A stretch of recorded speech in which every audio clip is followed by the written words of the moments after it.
Good evening, folks. Mike Rasmussen here. This is my council update from our meeting this evening, so October 18th. It was a long meeting, thus starting the video here at like 9:45. But for anybody who's still up and wants to hear a little bit more or is coming at this tomorrow, which is probably more reasonable to hear a little bit sort of the highlights from this evening's council meeting. This is, I think, the third or fourth one of these I've done. I'm trying to stick to doing them. I may actually break this one up into two different sections because there's a lot that was covered in the council meeting this evening. We had a very long agenda, that's why it's a late night. But a big portion of it was actually a discussion and a presentation around the draft budget for next year. So I may do another video just focusing on that another night. Because there's a lot to it and there's some resources that I'd like to point people towards to help understand the budget a bit more. So, but as far as the agenda this evening, like I said, it was a long meeting. Some follow-ups on things from previous council meetings. So our old business for this meeting. One was there was a request from the Lillian Smith Senior Center to have an allocation in our next year's budget of $1,000 as a grant. We approved that as well as one for the Mimi Warren Senior Center as well. We had allocated that previously, but it never got sent, I guess. So a small budget request from some of the local social service agencies for our senior centers, which we approved, which is always nice to do. We had the third reading of the ordinance for the town regarding the parking of trailers, boats, and off-highway vehicles. Each one of these, some ordinances have to be read 3 times in order to have full approval. So, and the ordinance itself can actually change in the middle of that. So from one reading to another, changes can be made in the ordinance. And that's actually not that uncommon because something gets found or a question comes up. So this one's been refined a few times since the first reading. Really what the intent of this ordinance is to prevent people from basically parking their trailers on the street and it creating a nuisance problem in neighborhoods. But it didn't, there was determined that there might be some unintended consequences of preventing people from parking trailers on the street when they were actually doing work, like landscaping trailers for a landscaper or a contractor. So the final version of this included some clarified language that basically makes overnight parking of trailers on the street a code violation versus anytime parking. And in the end, it solves a problem that I guess has been a topic of conversation for quite a while, and moving forward with something to help address that. We also had the third reading of an ordinance, to clarify the language around what you are supposed to do with your trash, recycling, and yard waste receptacles. The code has always said that these can't be just left out in front of your house. They have to be put away. They have to be sort of obstructed from view. It's a beautification thing that comes up quite a bit because people complain when garbage cans are left out. They're not put out or taken back in a timely manner. So this basically clarified some of that language to make sure that it was the town had the ability to enforce some of the code here. I think we gave people until December 1st or January 1st to actually meet the intent of the code if somebody has to figure out a way to put something to block the view of their garbage cans or things like that. Little thing, but it's something that comes up, and on the council side, you hear about stuff like this quite a bit. And the last of the old business stuff was the second reading for the town's lodging tax. A little more I mentioned this last time, a little bit more to this. Many municipalities have implemented lodging taxes. Actually, the state has a lodging tax that funds a lot of the tourism activities, and the DMOs, the destination marketing organizations in each county are primarily funded by lodging taxes. This specifically, the town specifically allocated the lodging tax that we approved, which is a 3% lodging tax, to the public safety budget line items. And the implementation of this, should it get approved in its third and final reading, would actually start the middle of next year. So we give about 6 months to implement it. It's projected to generate next year around $25,000 in revenue towards public safety. And then going forward, based on what we've seen, it's around $50,000 in potential new revenue that the lodging tax would generate for the town. It's not a huge amount of money, but it does go to offset some of the expenses around public safety, especially since when we start talking about the budget, public safety is a huge portion of the town's budget when it comes to the town's general fund. So $50,000 can help. That was the old business. On the new business side, a couple of sort of just required things that, and we get a number of these. One is we have an agreement with Newcastle County regarding their real property transfer tax. Because Smyrna spans both Kent and Newcastle County, we have to have agreements with the county to make sure that we are getting some of the property taxes that are owed to us that they're collecting. And so it's an agreement that we do with Newcastle County. It's, more of a administrative type of thing. Also, we have a number of different certificates that we have to approve for DEMA. So we're a member of DEMA, the Delaware Municipal Electric Co-op. As a member of that, sometimes they have to get our approval or sign a certificate in order to go after a loan or a grant or do certain aspects. Instead of having every single one of those come to council for an approval, we actually made a resolution giving the town manager the ability to sign off on those things. And we spent a lot of time on the next items, which was the approval of a revolving loan plan, and then also a lending agreement with a company called True Access Capital. So a number of years ago, back in I think 2015, the town received a $300,000 grant from the USDA that was specifically given to help do a revitalization project in the downtown. And that money could be loaned out at a 0% interest rate. Then as the money was paid back, the funds could then be used by the town in order to create a revolving loan fund that so the money would have more flexibility as it was repaid. The initial $300,000 grant was given out. It went to the major renovations for what was at the time the Inn at Duck Creek. That money has been being paid back over the last 6 years, and with every one of those payments, a little bit more money ends up in this revolving loan fund. The trick there is that the town, this is through the town's redevelopment authority, never really had a really strong plan or partner for how to administer those loans, how to make more loans, how to review them, how to vet people that were requesting loans from that fund. And the town started this process probably about a year ago to create a revolving loan plan. Ultimately needed to get it approved by the USDA, since it was USDA funding that started this whole project. And then decided that the right thing to do was actually to partner with a group that does this, and that's where True Access Capital comes in. True Access Capital has a long history of working in the state to help administer CRA funds, grant funds, or loan funds. Sorry, they have, they're like a bank, right? They've got the skills, they've got the knowledge, they have the people who understand how to vet business plans, how to look towards the type of thing that the town ultimately doesn't do a great job at, because it's not our job, which is how do you make a good loan? And how do you try and leverage some funds to maybe help a small business get something that they can't get through traditional financing mechanisms. So the idea here is that we would create this capital fund that ultimately the True Access Capital and the town will jointly fund. And we'll do it with the money that comes in from that USDA grant repayment.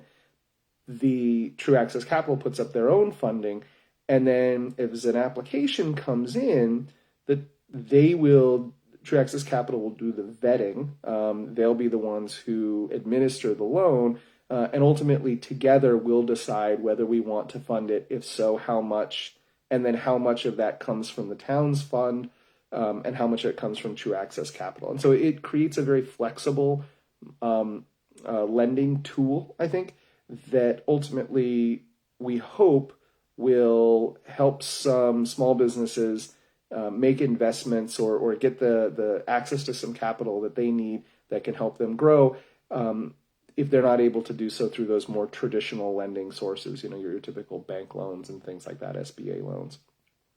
So this has been in the work for a long time, but we finally approved the revolving loan plan, and then the lending agreement with True Access Capital tonight. So that'll start to roll out hopefully fairly soon.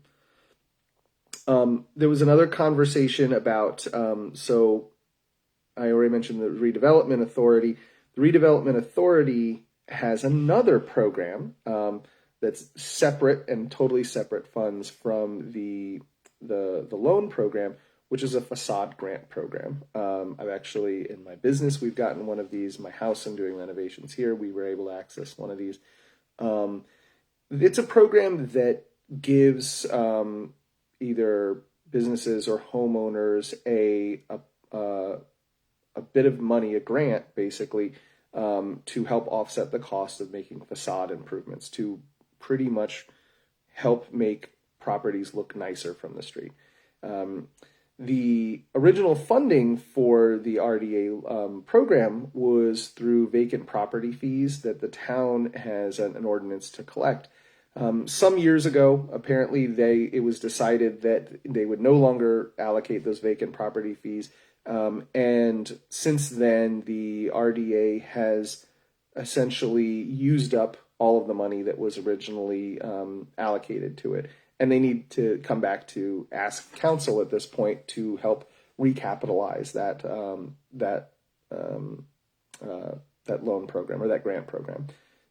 So there was a proposal put in front of council. We talked about it a bit. It's something ultimately we tabled to come back at another meeting when the proposal can be fleshed out a little bit more and we can have a bit more of a conversation about exactly how we want to fund it. Whether we want to reinstate the old funding mechanism from the vacant property fees or whether we want to create a new funding stream.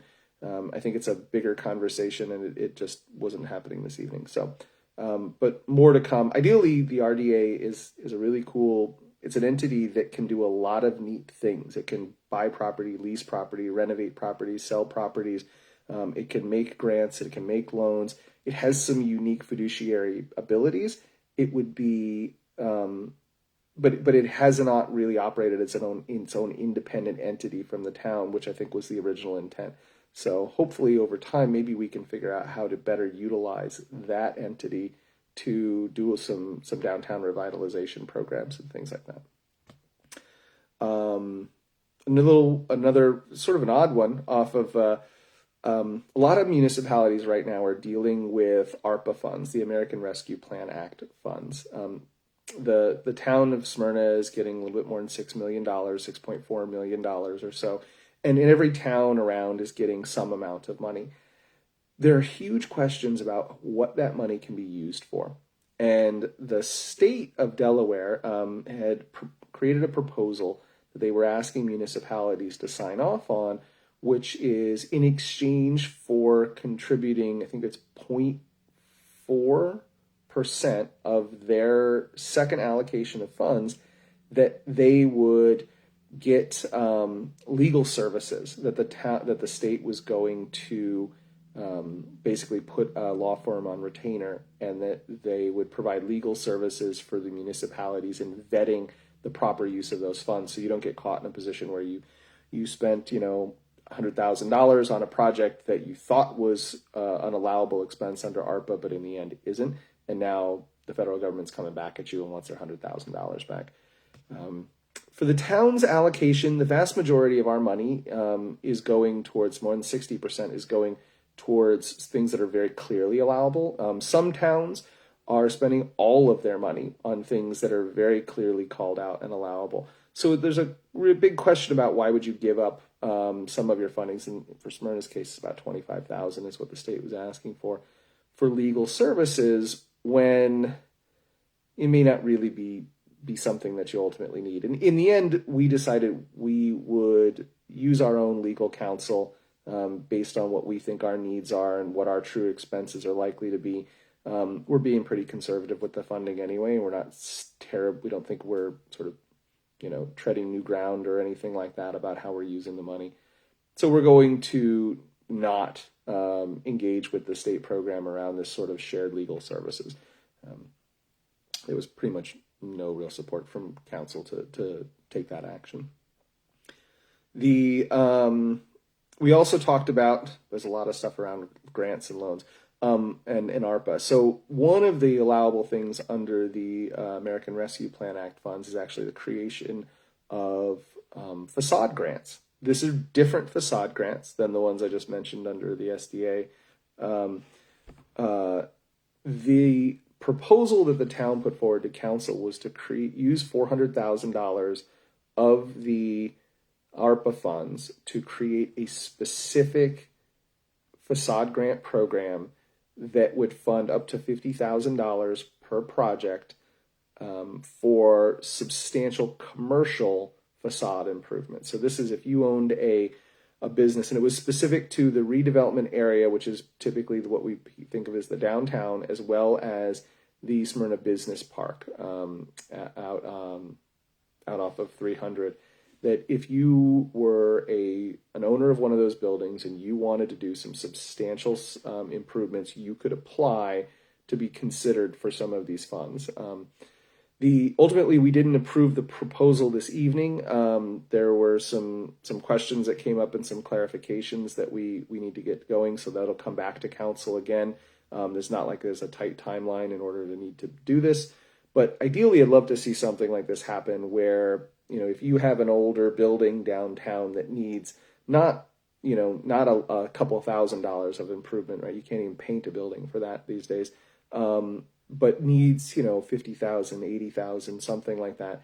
This would be a much more substantial grant program to try and spur some really significant improvements in a small number of buildings, right? Even at $50,000 program, 400,000, right? Maximum of 8 programs if everyone was requesting the full amount. So it's a neat thing. It's a use of some of these one-time funds that maybe we could help catalyze some additional investment in some of these properties, certainly make some improvement in the streetscape here in town to utilize those funds and help other people, beautify their buildings and beautify the streetscape here. And then the last of the items that we talked about was actually an appeal from one of the local business owners who owns a number of properties, one of which is out in the Smyrna Business Park.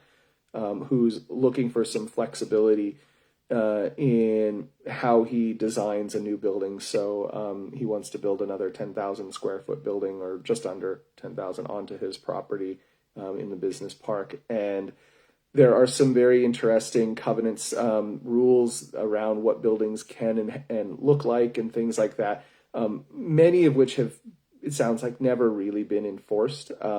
However, in the design process, some of these pieces come up that says, actually, you technically have to have 30% of your facade covered in masonry. Why? No one has any idea. But it's something in the design standards. So the request was made to get some flexibility, and the council approved it in how that building could be constructed and how it would need to look. Ultimately, this business owner, he's made a lot of investments in our community.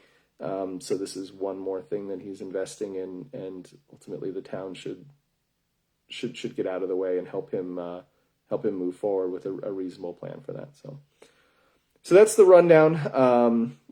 As I said at the beginning, the last big item, and we spent a lot of time on a presentation for the 2022 draft budget for the town. I'm going to do another video about that where I can try and bring up the document and maybe share some of the presentation, the documents that were shared with the council. But we'll do something like that maybe in a day or two. I can post that and folks can take a look at it. You can go onto the town's website and then you just do, smyrnadelaware.gov it's I'm going to pull it up to make sure I get it right here.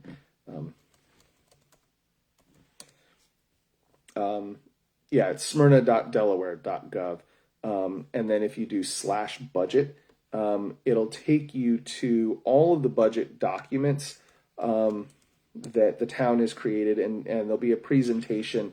Actually, oh, look at this. They already got it uploaded for us.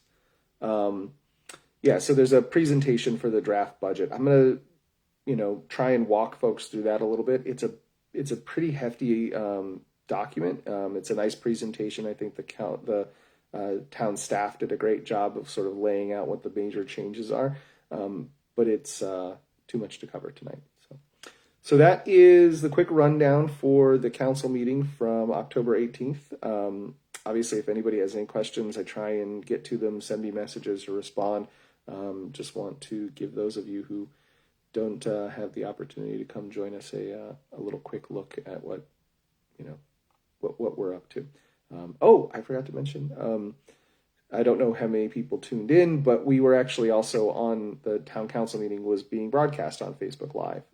So it is possible that people got a chance to see it through Facebook Live. You can't participate in the meeting on Facebook Live, meaning we're not monitoring any questions or comments or responding to things like that. If you want to participate, you do have to come either in person or to the Zoom meeting as a way to participate. But at least it's one more way to get it out there. And the video then is probably already posted up on Facebook Live, and you can go watch the entire hour and a half long, almost 2 hour long, if you want to. So, all right. Have a great night, everybody. And I'll be back sometime in the next couple of days with a budget overview presentation so we can have a little bit of fun talking about that. Have a wonderful night. See you soon.